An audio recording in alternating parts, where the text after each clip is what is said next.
హర హర మహాదేవ్. శ్రీ మహాగణాధిపతమ శివాయ గురువర్మ శ్రీమాత్రే నమః. ఇప్పుడు చూడండి, మీకు చూపిస్తాను అమర్నాథ్ యాత్ర ఎంత రష్గా ఉందో.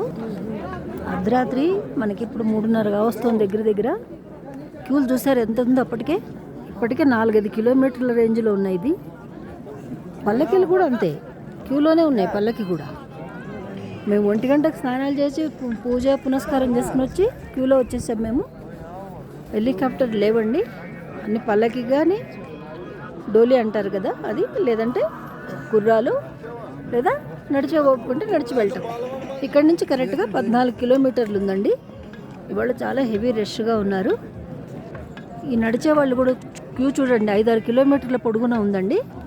మనకి దర్శనం 4 అయితే కానీ అక్కడ గేట్ తీయరనమాట.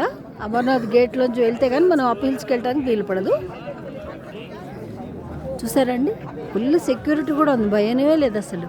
అడుగడుగునా కూడా ఎస్కాట్స్ ఉన్నారండి ఇక్కడ. చక్కటి సేవ కూడా ఇక్కడ. జై హింద్, మేరా భారత్ మహాన్.